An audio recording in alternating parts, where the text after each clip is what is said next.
एक मिनट है, एक मिनट मैम, एक मिनट फोटो थोड़ा पीछे आ जाओ, पीछे आ जाता लाइन में आ जाएगा। हाँ यहाँ पे लेफ्ट में लुक सेंटर मैम।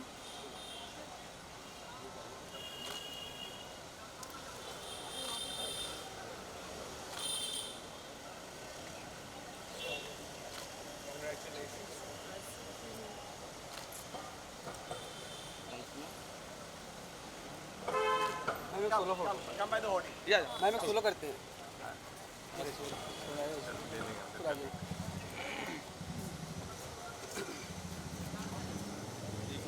पीछे देखते हैं। हाँ पीछे पैर संभालना।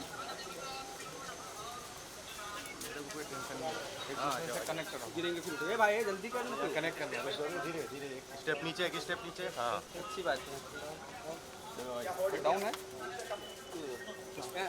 होर्डिंग पे, होर्डिंग पे, होर्डिंग पे। अब बात करो, रुक जाओ, आने दो, थोड़ा रुक जाओ।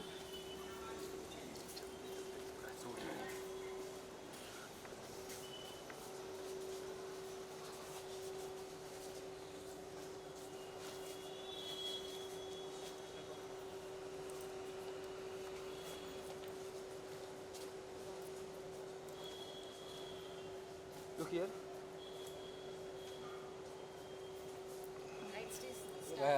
या राइट टू लेफ्ट।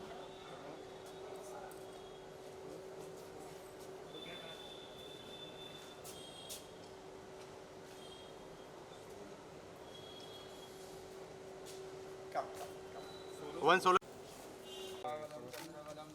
मंगले शिवे सर्वार्थ साधिके शरणे त्र्यंबके गौरी नारायण नमस्ते। मेरे मेट्स को लेकर इतना नहीं है।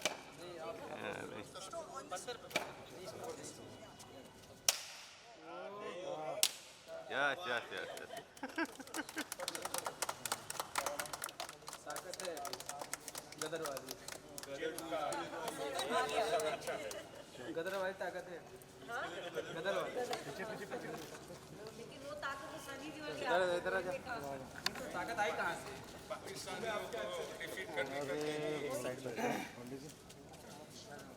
यहाँ से करेंगे, वहाँ से पहले यहाँ ना। हरि ओम ओम गजाननं भूतगणातिसेवितं कपीतजम्बुफलचारुभक्षणं उपासुतं शोकविनाशकारकं नमामि विघ्नेश्वरपादपङ्कजं। वक्रतुण्डमहाकाय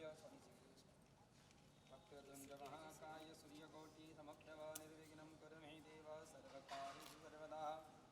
विनायकं गुरुं भानव ब्रह्म विष्णु महेश्वरं सरस्वती प्रणमयादौ सर्वकार्यसिद्धये सर्वमङ्गलमङ्गले शिवे सर्वार्थसाधिके शरणे त्र्यम्बके गौरी नारायणि नमस्ते।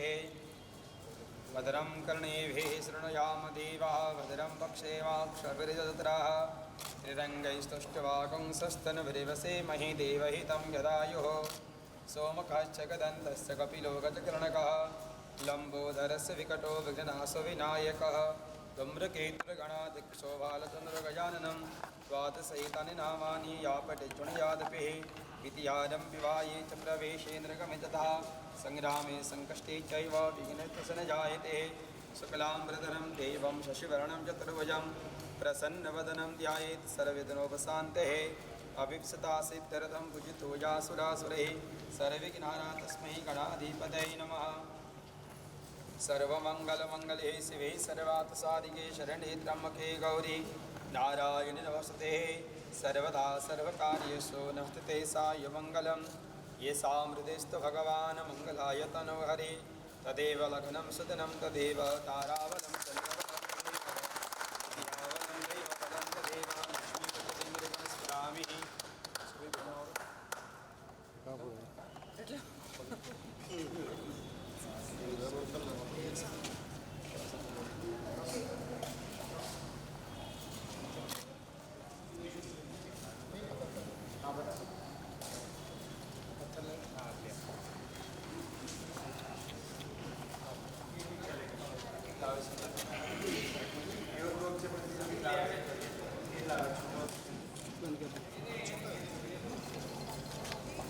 वनस्पतिषदोपम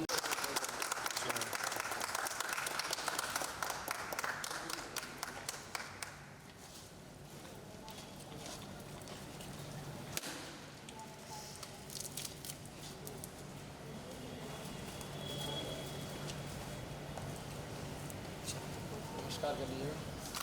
दीपज्योतिभ्यो नमो नमः दीपज्योतिप्रब्रह्मा दीपज्योतिर्नमस्ते चंद्रमा मनसो जात सुखसो सूर्यजायतः श्रोत्राद्वायुस्य प्राणस्य मुखाद्निरजायतः वनस्पतिर्षदोपम गन्धाद्यं गन्धोत्तममाग्रेय सर्वदेवानां दीपोऽयं प्रतिगतामः वक्रतुण्डमहाकाय सूर्यकोटिसमप्रभ निर्विघ्नं कुरु मे देवः सर्वकार्येषु सर्वदा तमेव माता च पिता तमेव बन्धुः च सखा तमेव विद्या द्रविणं तमेव सर्वं मम देवदेवः मङ्गलं भगवान् विष्णुः मङ्गलं गरुडध्वजः मङ्गलं पुण्डरीकाक्षः मङ्गलाय तनोहरि तदेव लग्नं सुदनं तदेव ताराबलं चन्द्रबलं तदेव विद्याबलं देवबलं तदेव लक्ष्मीपतितङ्गिरिकं स्मरामि लाभस्तेषां जयस्तेषां जितस्तेषां वराजय येषामिन्देवरस्यां हृदयस्तु जनार्दनः यत्र योगेश्वरो कृष्णो यत्र पाचतनुर्धरः तत्र श्रीर्विद्या भूतध्रुवानीतिर्मतिर्ममः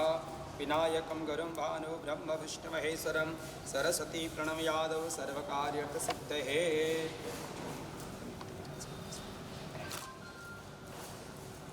गणपति बाप्पा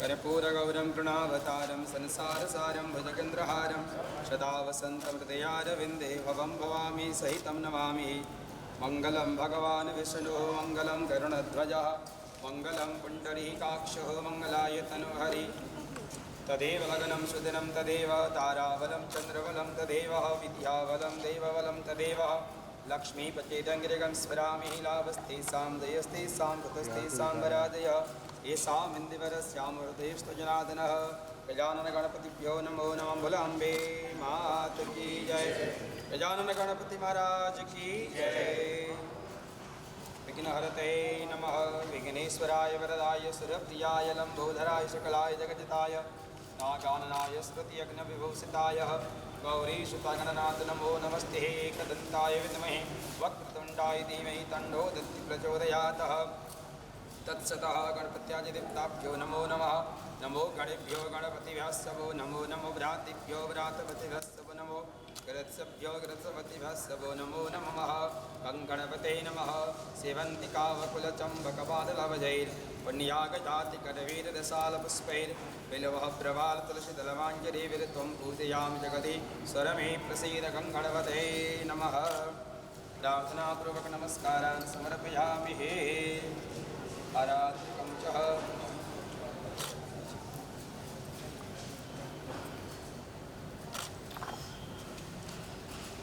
प्रसादं च नैवेद्यं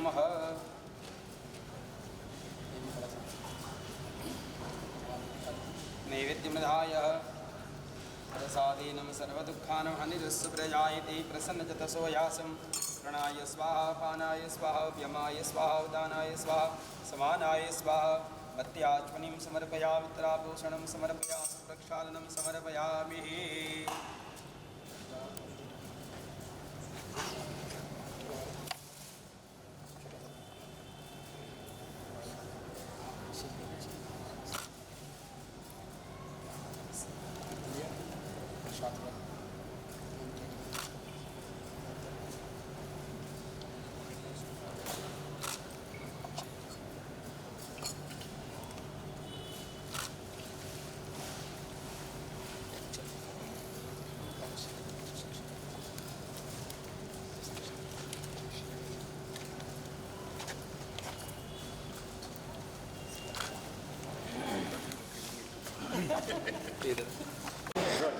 पहले तो आप दोनों को कॉन्ग्रेचुलेशन, एक ऐसी स्टूडियो की शुरुआत होने जा रही है। काफ़ी अमेजिंग लोकेशन है, स्टूडियो भी काफ़ी अमेजिंग लग रहा है।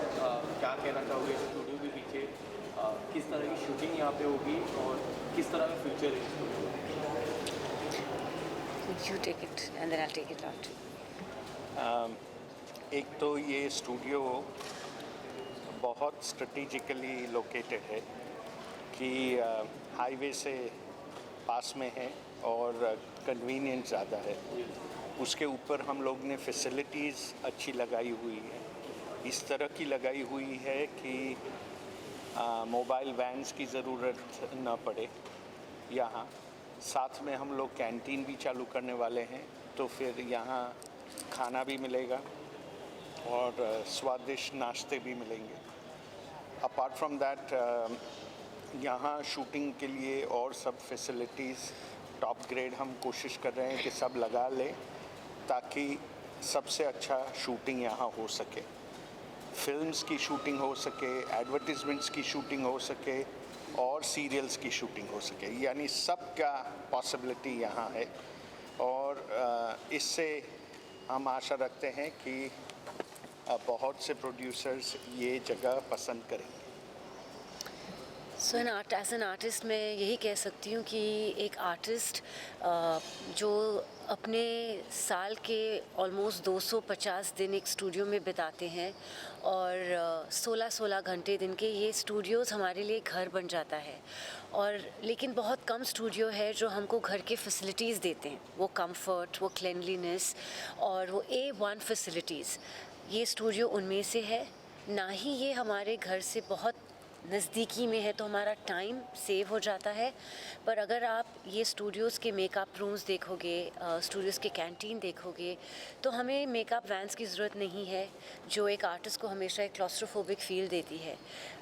ये सब उन्होंने एक आर्टिस्ट के नज़रिया से देखा हुआ है, एक प्रोड्यूसर के नज़रिया से देखा हुआ, एक फ़िल्म मेकर से नज़रिया देखते हुए कि ये सब टेक्नीशियंस के नज़रों से ये स्टूडियो देखा गया कि ये फैसिलिटीज़ क्या ज़रूरत पड़ेंगी, और ये सब facilities top of the line दी गई हैं ये स्टूडियोज़ में।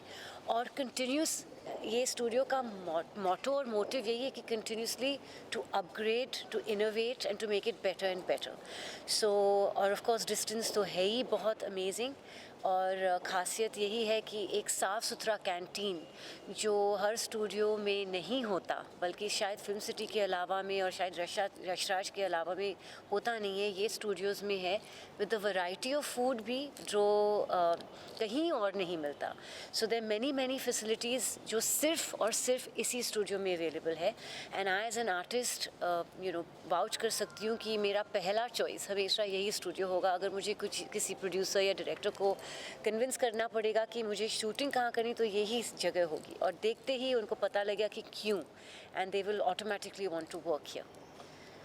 अमीषा जी, आप जो है मधुबन रिसोर्ट की भी ब्रांड एम्बेसडर हैं। जी बिल्कुल। क्या कहेंगे आप? वेल, कल ही एक सबसे अहमियत की न्यूज़ हमें मिली है कि मधुबन डिलक्स 5-स्टार होटल का खिताब मिला है उनको, और गुजरात में ये एक ऐसा रिज़ॉर्ट है जो वन ऑफ अ काइंड है। ख़ास करके इंडिया में अगर आप जाके देखो तो ये एक यूनिवर्सली अपीलिंग रिज़ॉर्ट और स्पा है। State of the art facilities, again hygiene, cleanliness, venues for numerous occasions, birthdays, weddings, parties. Also मैं कहूँगी कि जो आप एक कट ऑफ होना चाहते हो अपनी आम जिंदगी से और जाके वहाँ पीस, क्वाइट, फैमिली हॉलीडेज़, हनीमून्स, जो कुछ भी आप एक हॉलीडे रिजॉर्ट में या एक बिज़नेस फैसिलिटी में ढूंढना पाओगे, आपको हर एक चीज़ ये अंडर वन रूफ मिलेगी। And they've got one of the best and the finest spas as well. So हर चीज़ है, and if you see the food menu it's extensive. यहाँ आपको हर तरह के इंटरनेशनल क्विजीन्स भी मिलेंगे जो स्पाज और रिजॉर्ट्स में मिलते नहीं हैं। So it's a unique, very unique kind of resort, and I am very proud to be the brand ambassador for it. Amisha ji, आप पहले भी स्टूडियोज में मतलब कि फिल्मों के लिए जा रही थी, तो आपको ऐसा कोई स्टूडियो अच्छा लगता था कि जो आपको लगता था कि हाँ ये थोड़ा हॉलीवुड स्टैंडर्ड का है या कुछ ऐसा है? शायद यशराज एक ऐसा स्टूडियो है जो एक हॉलीवुड स्टैंडर्ड का स्टूडियो है, और अभी हमारे उनके साइज़ के हिसाब से नहीं, लेकिन फैसिलिटीज़ में हर चीज़ यहाँ मिलेगी आपको। क्या गदर 2 की शूटिंग यहाँ पर हो पाएगी? बिल्कुल हो पाएगी, क्यों नहीं। और ये स्टूडियो हमारे लिए बहुत लकी भी होगा, और काश यहाँ हम शूटिंग करें। और अभी आज खुला हुआ है तो मैं अनिल शर्मा जी को ज़रूर बताऊंगी, ऑब्वियसली फर्स्ट उनको ही बताऊंगी। और ये स्टूडियो हमारे लिए गदर 2 के लिए लकी ही महसूस होगा और लकी ही प्रूव होगा। अमीषा जी बीइंग द स्टार मतलब आप स्टूडियो में क्या क्या क्या फैसिलिटीज देखती हैं और आप कितना मतलब कि आपको लगता है कि आपके घर के करीब होना चाहिए या ऐसा कुछ है? जैसे मैंने कहा ना, एक आर्टिस्ट के लिए जो 260 to 270 डेज एक स्टूडियो में बिताते हैं and 16 to 17 hours, and not only artist, हर टेक्नीशियन अपना घर छोड़ के इतने, there is no job that requires so many hours away from your house. तो हर टेक्नीशियन के लिए, हर इंसान के लिए जो 200-300 लोग जुड़े होते हैं एक शूट को लेकर, उनके लिए एक ऐसा माहौल क्रिएट करना जहां वो खुश रहे और खुशी से काम कर सके इज़ वाइटल। एंड ये स्टूडियो वो सुकून, वो चैन, वो साफ़ सफाई, वो फैसिलिटीज़, हर एक चीज़ उन्होंने नज़र रख के बनाया हुआ है। And I think that's the USP of the studio, कि it feels like a home away from home. What better can you ask for? I feel I am coming not to work but to pleasure, you know. Sir, Amisha ji first choice थी और आपकी bonding Amisha जी के बारे में क्या कहना चाहोगे, उसके बारे में कुछ बताओ? अमीषा जी हमारे फैमिली के बहुत नज़दीक है, वो हमारी फैमिली फ्रेंड है और हमारे रिलेशंस बहुत सालों से हैं। सो अमीषा जी कि हमने बहुत इनपुट्स लिए थे ये स्टूडियो करते वक्त, बिकॉज़ उनको काफ़ी एक्सपीरियंस है फिल्म लाइन में, इतने सालों से हैं इसके कारण, और वो इनपुट्स लेके हम लोग ने ये इम्प्रूवमेंट्स भी बहुत किए ताकि हम लोग हो सके उतना सबसे बेस्ट फैसिलिटी हम दे सकें। अमीषा जी गदर 2 आने वाली है, हमें पता है आप काफ़ी एक्साइटेड है, इंस्टाग्राम प्रोफाइल भी आपने रखी है गदर 2 का। किस तरह की तैयारी शुरू है गदर 2 के लिए और कब तक गदर 2 रिलीज़ होने वाली है?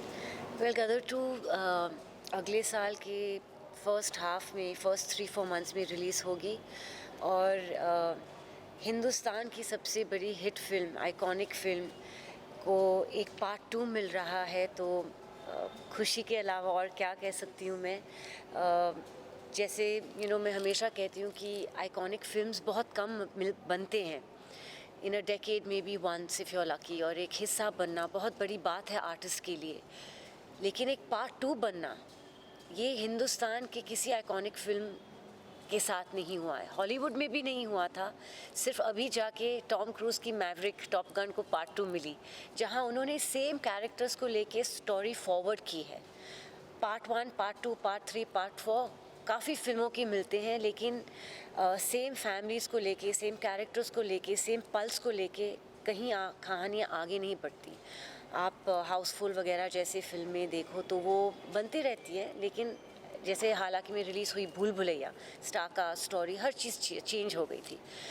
लेकिन एक ऐतिहासिक स्टुपेंडस आइकॉनिक हिट को लेके एक तो दोनों पार्ट का हिस्सा बनके सेम किरदार निभाना, सकीना का किरदार, तारा सिंह का किरदार, जो हर हिंदुस्तानी के मन में एक जगह बना चुकी है, ये मैं खुशनसीबी समझती हूँ कि मुझे मौका दोबारा मिला है।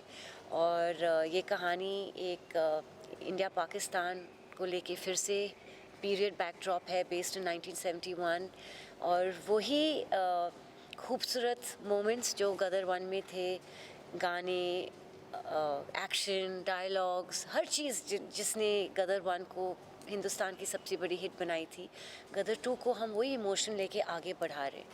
तो हाँ, मैं जानती हूँ कि ऑडियंस भी उत्साह से ठहर रही है और हमने भी पूरी मेहनत की है। तो आई होप कि ऑडियंस हमें और उतना ही प्यार दे और भगवान उतना ही आशीर्वाद दे, बस यही हम चाह सकते हैं। ऑडियंस की बात की जाए तो मतलब जब गदर 1 बनी थी और गदर 2 में काफ़ी डिफरेंसेस आ गया, कितने साल पुरानी बात हो गई है, और मतलब कि कोविड के बाद ऑडियंस का टेस्ट भी चेंज हो गया जी। तो आपको लगता है कहीं ना कहीं मतलब कि लोग जो है वो मतलब कि आप जैसे बोल रही हैं कि एक मतलब रीमेक टाइप का है? रीमेक नहीं, स्टोरी फॉरवर्ड। रीमेक उसे बोलते कि जो फिर से बनाए जाए। जी। आपको लग रहा है कि लोग उतने इंटरेस्ट से देख पाएंगे जैसे पार्ट 1 को देख रहे हैं? जहाँ भी मैं जा रही हूँ मुझे महसूस तो यही हो रहा है, बाकी भगवान की दुआ और ऑडियंस का प्यार।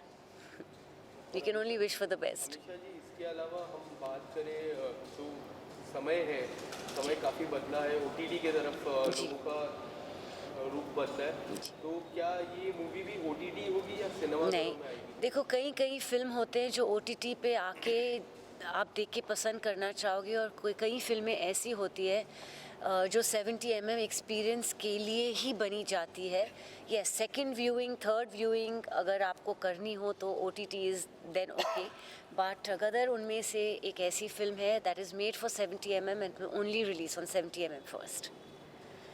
हमेशा जी अमरीश पुरी के कैरेक्टर को कितना मिस करेंगी आप पर्सनली, और जो है मतलब उनके कैरेक्टर जो है कौन है जो उनकी कमी पूरी कर रहा है? वेल मैं सकीना हूँ। सकीना अमरीश पुरी जी की बेटी थी, तो हालांकि मैंने उनको बहुत मिस किया। हम सब ने सेट पे उनको बहुत बहुत मिस किया। उनकी थोड़ी सी झलक तो है फिल्म में, मैं ज़्यादा कुछ बताऊंगी नहीं, लेकिन ये उनके इमोशन को लेके कहानी आगे बढ़ती है, तो आपको कभी महसूस नहीं होगा कि अमरीश पुरी जी इमोशनली मिसिंग है आपके लिए फिल्म में। फिज़िकली तो अनफॉर्चुनेटली हम ला नहीं सकते क्योंकि वो इस दुनिया में है नहीं। सिमिलरली जो विवेक श्रॉफ थे जिन्होंने दरमियान सिंह का रोल किया था, जिन्होंने लोगों ने इतना प्यार दिया, तो अनफॉर्चुनेटली हम लोग ने बहुत मिस किया सेट पे। दे वर वाइटल कैरेक्टर्स और फिल्म को बहुत ऐड किया था। पर आई होप कि जो भी उनकी जगह में आ रहे हैं वो ऑडियंस को उतना ही अच्छे से खींच ले अपनी तरफ, और ऑडियंस उतना ही प्यार दे उनको। हमेशा जी इसके अलावा सोशल मीडिया पे किस तरह के आपको रिस्पॉन्स मिले? क्योंकि जब हम फिल्मों की बात करें, फिल्मों से ज़्यादा पहले सोशल मीडिया पे काफ़ी चर्चा हो जाती है कोई भी मूवी के बारे में जी। और अभी तो हाल फिलहाल में काफ़ी ज़्यादा चर्चा होती है। जो भी मूवी आती है, अभी ब्रह्मास्त्र आने वाली है कुछ ही दिनों में, उसकी चर्चा काफ़ी हो रही है। उसके पहले लाल सिंह चड्ढा की चर्चा काफ़ी हो रही है। और जो नया ट्रेंड चालू हुआ है, जो बॉलीवुड के रुख हो रहा है, जो बॉयकॉट बॉलीवुड के बारे में जो चर्चा होती है, जो भी बॉयकॉट लग जाता है, इस तरह से किस तरह से आप देखते हो इस सारे ट्रेंड्स को? और मुझे देख के बहुत दुख होता है, क्योंकि बॉयकॉट बॉलीवुड जो होता है, आप एक एक्टर को लेके इतना खुन्नस निकालते हैं ऑडियंस, लेकिन आप ये नहीं सोचते कि एक फिल्म के पीछे कितने लोगों की मेहनत और कितने घर चलते हैं।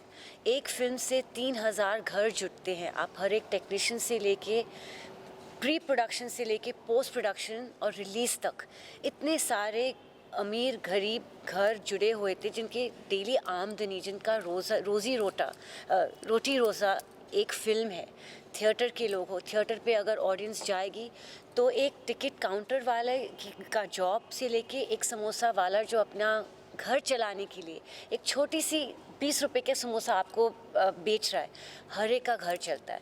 तो I think that I can only hope and pray कि ये ट्रेंड ख़त्म हो, क्योंकि बहुत लोगों की आमदनी इस पे चलती है। Thank you. Yes, thank you. Thank you. Thank you.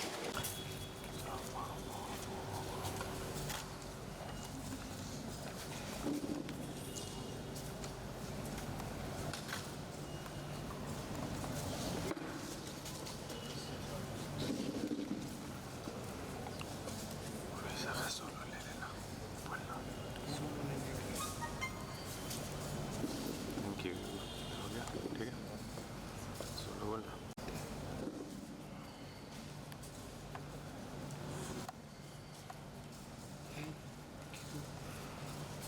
Okay, thank you.